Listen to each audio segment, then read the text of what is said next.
Chaque mois, on parle cash sur Décideur TV en compagnie de bienprévoir.fr qui nous accompagne pour décrypter l'actualité du patrimoine, de l'argent, de l'épargne.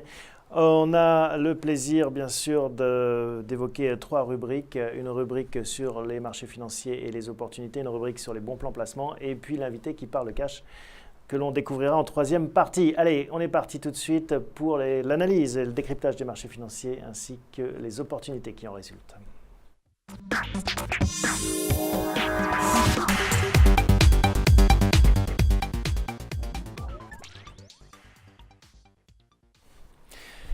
Bienprévoir.fr représenté par Jonathan Lévy pour cette première partie. Bonjour Jonathan. Bonjour Thomas. Heureux de vous retrouver. Alors, on va faire un focus sur le prix du pétrole, un prix qui, c'est dans tous les commentaires, qui défraie la chronique. On a une chute spectaculaire et des marchés donc, qui sont logiquement sous pression. On revient sur cette chute du prix du pétrole, 45% de baisse depuis le 1er janvier sur le prix du baril. Oui, tout à fait. C'est une baisse quand même qui est très très conséquente. On le voit sur un des graphiques. On peut peut-être. On va voir le graphique tout de suite ensemble. En effet, en même temps. Vous allez nous le décrypter. Donc c'est un graphique sur 4 ans. C'est un graphique du moyen terme, effectivement. Ce qu'on voit sur le prix du pétrole, c'est qu'il a toujours été au-dessus de $100, alors, à quelques exceptions près. Orange ou or que l'on voit. En effet. Tout à fait. En moyenne, il est à $110 sur la période, sur les 4 dernières années. Et on se demande même s'il n'y a pas une erreur dans le graphique, tellement à droite, on voit que la baisse est vertigineuse. Oui, on est passé même sous les $60 le baril. Alors on parle du Brent, qui est la référence ici en Europe. Donc une chute extrêmement spectaculaire, on le disait, donc 45% de décrochage. Pourquoi est-ce que cette baisse entraîne aussi concomitamment une baisse du marché des actions ?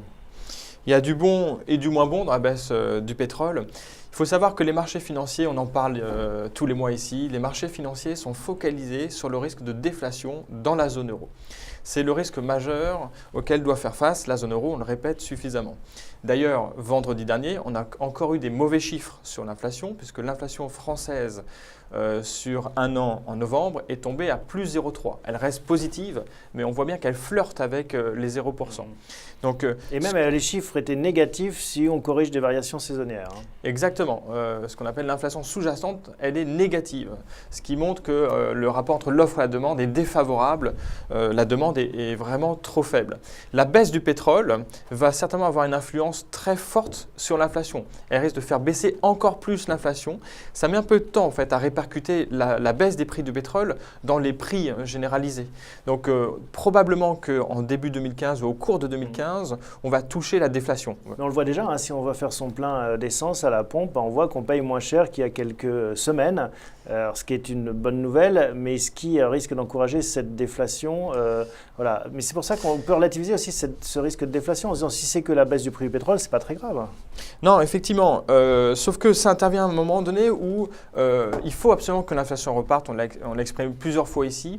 Et la BCE a du mal à faire repartir l'inflation. Toutes les mesures qu'elle a prises jusqu'à présent ne marchent pas. Elle avait dit qu'elle augmenterait son bilan de 1 000 milliards d'euros.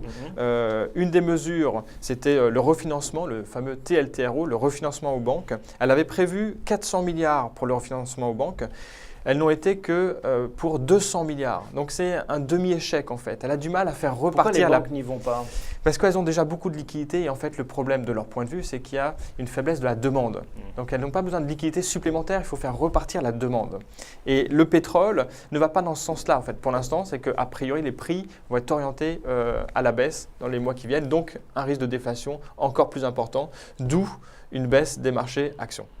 Voilà, donc une baisse des marchés actions, un risque de déflation qui ne se dissipe pas et des craintes au final sur cette croissance mondiale parce que certains analysent la baisse du prix du pétrole dans le bras de fer entre les pétromonarchies, les pays du Golfe et les Américains qui produisent de plus en plus de pétrole de schiste notamment, et les uns essayant d'asphyxier les autres. Mais est-ce que derrière, ce n'est pas aussi un ralentissement de la croissance économique ? On a des chiffres en Chine qui ralentissent, on a des chiffres en Europe qui sont très mauvais. Effectivement, le prix du pétrole résulte de l'offre et de la demande. Donc l'offre, on va en parler, mais effectivement, la demande, elle est un peu en baisse en fait par rapport à nos attentes.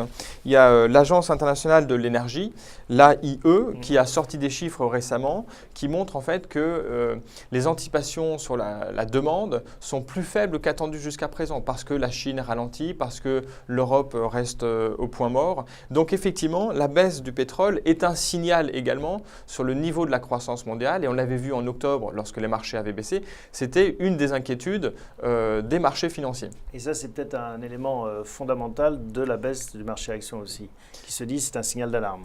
Tout à fait. Alors, est-ce que ça va être une baisse durable selon vous? Alors, Et déjà, est-ce qu'on est à moins de 60? Est-ce qu'on a touché le plancher? Alors, je vous remercie de me poser cette question piège. Jusqu'où ça va aller, ouais. Question très, très sympa. On regardera la vidéo ensemble dans 6 mois. Voilà. Donc, je suis à peu près sûr de me tromper, mais je vais quand même tenter une réponse. D'abord, de mon point de vue, plus que la demande, je pense que la faiblesse du prix du pétrole est liée à la guerre des pays producteurs de pétrole. Donc, Amérique et pétromonarchie.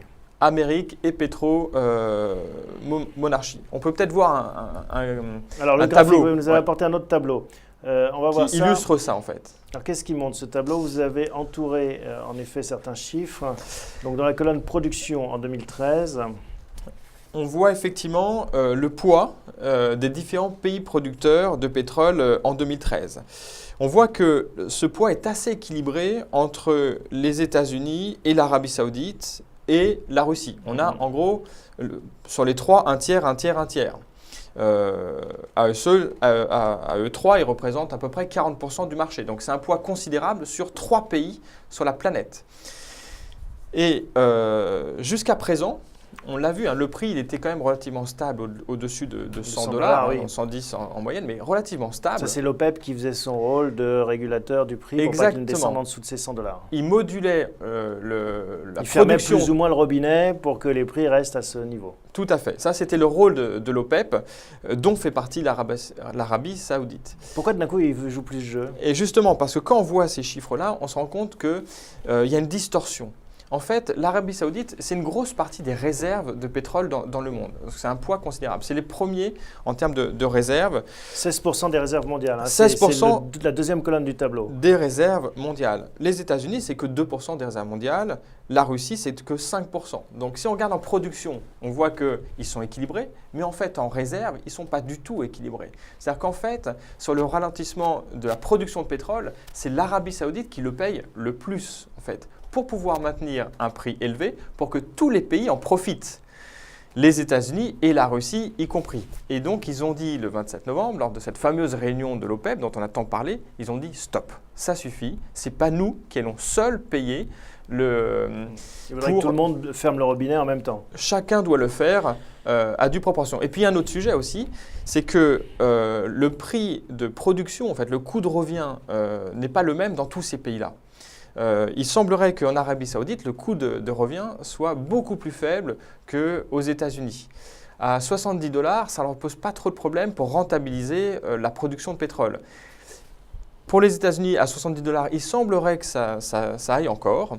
La production ne baisserait pas trop. On parle de 300 000 barils par jour, ce qui n'est pas grand-chose par rapport aux 9 millions qui vont bientôt produire.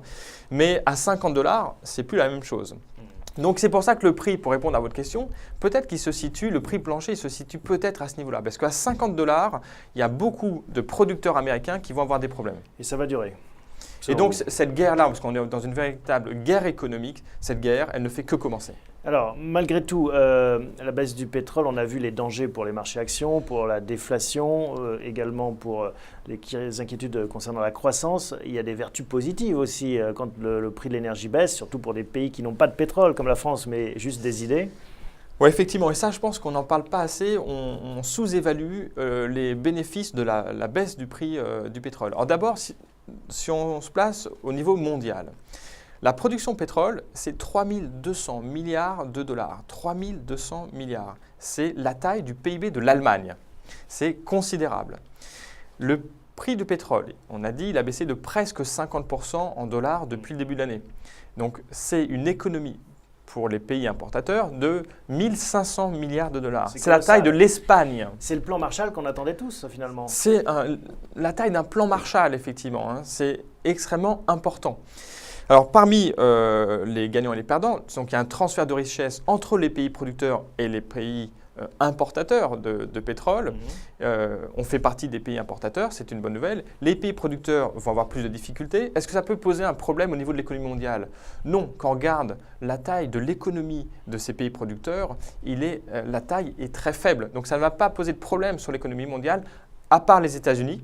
Mais les États-Unis sont quand même importateurs nets de pétrole. Globalement, ils vont y gagner, les Américains. Vous avez fait le calcul pour la France. Combien ça permet d'économiser en France, hein? Alors, la facture de l'importation du pétrole, c'était 64 milliards en 2013, 64 milliards d'euros. Là, je suis repassé en euros, je ne suis plus en dollars. La baisse de 45% en dollars, ramenée en euros, ça va être un équivalent de 23 milliards d'euros d'économie sur toute l'année 2015 si les prix restent au niveau où ils sont actuellement. 23 milliards d'euros. Vous vous rappelez les chiffres du pacte de responsabilité, les économies d'impôts? C'est l'équivalent du CICE. C'est le CICE. C'est un effort 1% considérable. du PIB. C'est 23 milliards, c'est exactement 1% du PIB. À qui ça va profiter? En grande partie aux consommateurs, à ceux qui roulent. Il faut savoir que dans le panier en fait, des gens modestes, l'essence a représenté jusqu'à 20% de leur panier. En fait, on va le ramener probablement à ce qu'il était auparavant, à 5% de leur panier. Ça va être beaucoup plus supportable pour tous les ménages. Moralité? Moralité, je pense que c'est une bonne nouvelle pour l'ensemble de l'économie, pour la France en particulier en fait. 1% de PIB en plus grâce à cette baisse du prix du pétrole. Ça s'ajoute à tous les efforts qui sont faits pour les charges des entreprises qui sont revues à la baisse. Donc pour la compétitivité de notre économie, c'est extrêmement fort. Ça s'ajoute également à la baisse de l'euro. Donc tout ça sont des signes encourageants pour l'économie française qu'on va percevoir dans quelques temps parce que ça met un peu de temps à se répercuter en fait à l'économie française. Merci Jonathan pour ces explications. C'était en effet notre focus sur les marchés financiers et cette baisse spectaculaire du prix du pétrole à suivre donc. Mais ça devrait, d'après ce que vous nous dites, perdurer quelque peu. Merci, à très bientôt. Merci à vous.